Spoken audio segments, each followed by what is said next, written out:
Hey guys, what's up? Kyal chal? This is CA Nikunj Goenka, your tax mentor. A special video, specially for CMA students जिनका examination अभी due है. बहुत ही कम time लूंगा, but इस कम time में आपके लिए जबरदस्त एक वीडियो मैं शूट कर रहा हूं. I hope you will like the video. अगर आपको वीडियो अच्छा लगेगा तो प्लीज लास्ट तक देखिएगा और सब्सक्राइब करिएगा और बेल आइकन बटन दबाएगा और शेयर करिएगा अपने सारे फ्रेंड्स तक. न्यू क्वेश्चंस को कैसे हैंडल किया जाए, how to handle new questions. Normally students को लगता है कि सर जो भी आपने पढ़ाया, जो भी हमने क्वेश्चंस पहले से करके रखा, अटेम्प्ट करके रखा, क्वेश्चन बैंक में करके रखा, इंस्टीट्यूट के बैंक में करके रखा, एग्जैक्टली वैसा ही क्वेश्चन हु बहू प्रिंटेड आ जाए आपके एग्जामिनेशन में. तो ऐसा तो नहीं हो सकता गाइस, ऐसा नहीं हो सकता. This is not possible because then everyone will score good marks. Institute will differentiate some questions I would say. ऐसा भी नहीं है कि 100% क्वेश्चंस आपका बिल्कुल नया होगा. कुछ क्वेश्चंस आपके नए होंगे, कुछ क्वेश्चंस आपके देखे हुए रहेंगे, जो आपके पेपर में से आया हुआ होगा, आरटीपी एमटीपी इंस्टीट्यूट के मैट या फिर मेरे सेवियर बुक से आया हुआ होगा. कुछ क्वेश्चंस मिक्स रहेंगे. बट आज का ये वीडियो ये पर्पस है बनाने का कि how to handle the new questions. अगर हमें न्यू क्वेश्चंस मिलेगा पेपर में तो हम इसे हैंडल कैसे करें. सर इसका कुछ गुरु मंत्र बताइए आप. तो वीडियो को लास्ट तक देखिएगा, मैं बहुत इंपॉर्टेंट चीज आपके साथ डिस्कस करने वाला हूं.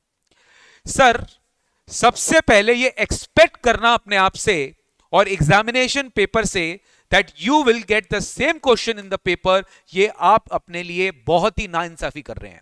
You can't expect that you will be getting the same question in the examination paper. ऐसा बिल्कुल भी एक्सपेक्ट करके मत जाना कि पेपर इजी आएगा. बिल्कुल भी एक्सपेक्ट करके मत जाना कि पेपर आपके कंट्रोल में रहेगा. आप ये एक्सपेक्ट करना कि आप अच्छे से पढ़े हो और आप जस्टिस करोगे पेपर में और आप 100% अपना माइंड को यूज करोगे and you will not be blank. आपको ये एक्सपेक्ट करना पड़ेगा और अपने आप को ये 100% अश्योर करना पड़ेगा.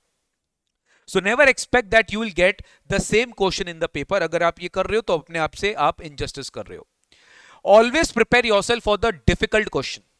हमेशा अपना क्या रहता है कि इजी क्वेश्चंस देखकर चले जाते हैं, इजी क्वेश्चंस को कर लेते हैं, डिफिकल्ट क्वेश्चन को हम कर ही नहीं पाते हैं या फिर डिफिकल्ट क्वेश्चन करने की चेष्टा भी नहीं करते हैं.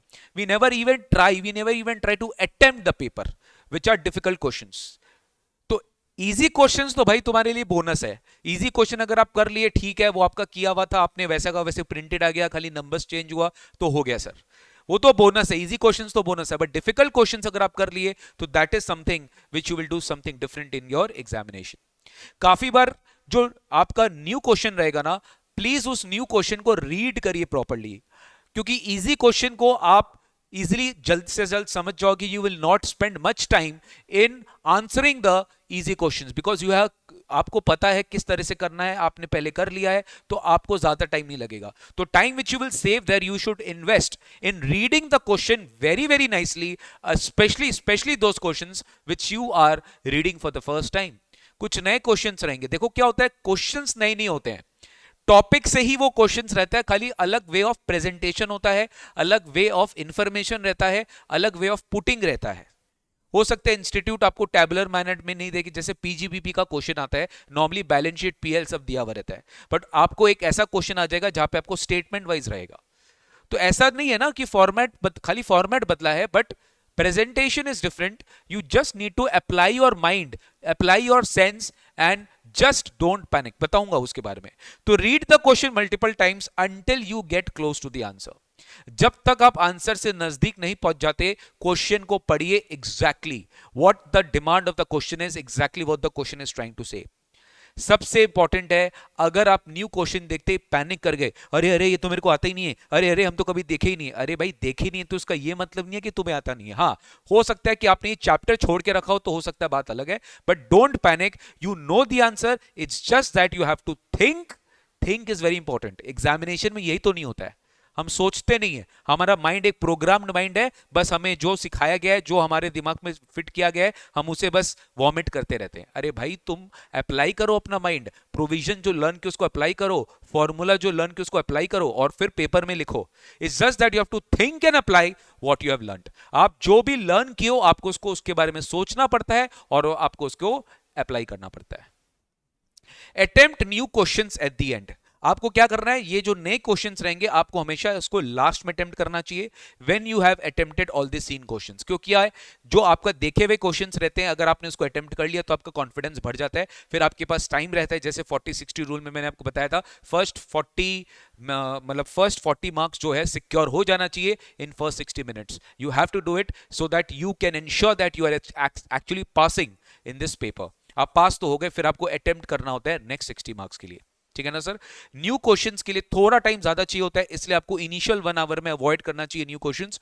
आपको मिडिल ऑफ द टाइम में, जब आपका 1 आवर कंप्लीट हो गया है, रेस्ट ऑफ द 2 आवर्स में you should attempt new questions and you should take your time until you don't reach the answer. एक बार क्वेश्चन को थोड़ा सा एम्फेसिस करके 2-3 बार पढ़ लो, 2-3 बार पढ़ लो और ट्राई करो एग्जैक्टली ये समझने का कि what is the need of the question.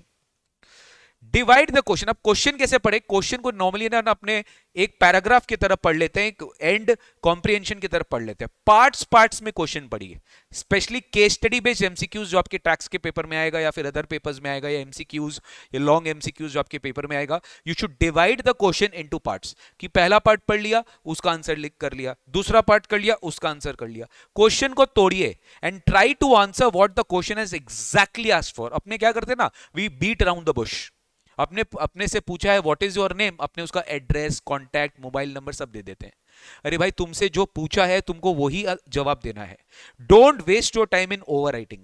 आप क्या करते हो, एक्सेस लिखने के एक्सेस लिखते चले जाते हो, जिससे आपका टाइम वेस्ट होता है। आपको मार्क्स उसी का मिलेगा जो क्वेश्चन आपसे एग्जैक्टली पूछा है। You just need to stick to the answer what they have actually asked for. उसके लिए आपको क्वेश्चन बहुत अच्छे से पढ़ना पड़ेगा, डिसिप्लिन लाना पड़ेगा और क्वेश्चन पढ़ते रहना पड़ेगा। पार्ट्स में डिवाइड करके पढ़ते रहिए जब तक आप आंसर क्लोज नहीं पहुंच जाते, ठीक है। तो सर ये कुछ टिप्स थे जो मैंने सोचा कि आप न्यू क्वेश्चंस को किस तरीके से अटेम्प्ट कर सकते हो। न्यू क्वेश्चंस को अगर मैं समराइज करूं अगेन, आपको अटेम्प्ट करने के लिए ये हमेशा ध्यान रखना है, इंश्योर करना है कि सर जब हम न्यू क्वेश्चन अटेम्प्ट कर रहे हैं तो उसका चैप्टर अपने माइंड में आ जाए कि कौन से चैप्टर का क्वेश्चन है। चैप्टर जैसे अपने दिमाग में आएगा वैसे वैसे आप थोड़ा सा 2-3 मिनट ध्यान करके सोचो कि ये जो क्वेश्चन है वो कौन से चैप्टर का था, इस चैप्टर में से कौन से पार्ट का था। आपको वो याद आना चाहिए। वो याद आएगा, जैसे जैसे वो याद आएगा, try to establish a connect between what you have read and what is there in the question. Once you connect, आपको एक रास्ता बनाना पड़ेगा। You have to establish a path between the question what they have asked for and what you have learned, and then try to present the answer in a very very efficient way. This is the best way of attempting a new question. कभी भी new question initially मत करना, हमेशा and में भी मत करना, क्योंकि एंड में जो अपने ना खिचड़ी में फटाफट लिख के आ जाते हैं, एंड में वही क्वेश्चन करना जो आपको अच्छे से एकदम बिल नहीं आता है। मिडिल टाइम में करना, जहां पे आप थोड़ा टाइम देके पेपर को शांति दिमाग से कॉन्फिडेंट होके आप पेपर को सॉल्व कर सके।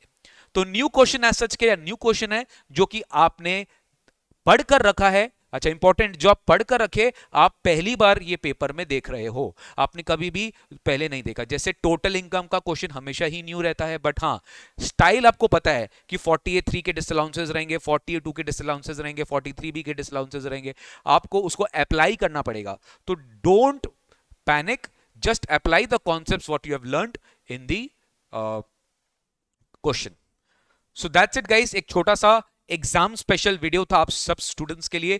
प्लीज कमेंट बॉक्स में कमेंट करके बताना कि what are the topics you want me to prepare the video. Academic video सारा मैंने बना दिया है, सारे sessions, marathon, revision sessions, amendment, सब कुछ डीटी और आईडीटी का आ गया है। प्लीज मेरे चैनल में जाके देख लो, सब कुछ मैंने डाल दिया है। लाइव सेशन सबके लिए ले लिया है, practice session, RTP session, MTP session सब ओवर हो गया है। अगर आप मुझे चाहते हो कि सर आप कुछ एग्जाम रिलेटेड हमसे कुछ मोटिवेशनल वीडियो, कुछ टॉपिक्स रिलेटेड वीडियो डालिए, so do comment in the comment box and let me know कि किस टॉपिक में आपके लिए आप चाहते हो मैं वीडियो बनाऊं। तो मैं आपके लिए डेफिनेटली वीडियो बना के पोस्ट करता रहूंगा, आपको अपडेट करता रहूंगा, मोटिवेट करता रहूंगा। आपको खाली चैनल सब्सक्राइब करके रखना है, बेल आइकन बटन दबा के रखना है। And that's it for the day. Thank you so much, take care, God bless you for your examinations. Prepare hard, prepare solid, and बस कल हो ना हो, आपको तो आज ही 100% एश्योरेंस से पढ़ना है और 100% जी जान लगा के पढ़ना है सर, ठीक है ना। बस बिंदास ऐश करो, मस्ती करो और एकदम फाड़ के, चीड़ फाड़ के पढ़ाई करो, बिकॉज एग्जामिनेशन अभी आने वाला है और फाड़ के एग्जाम देंगे और उसके बाद फाड़ के पार्टी भी करेंगे सर, ठीक है ना। पार्टी भी करेंगे। चलो bye bye, take care, God bless you.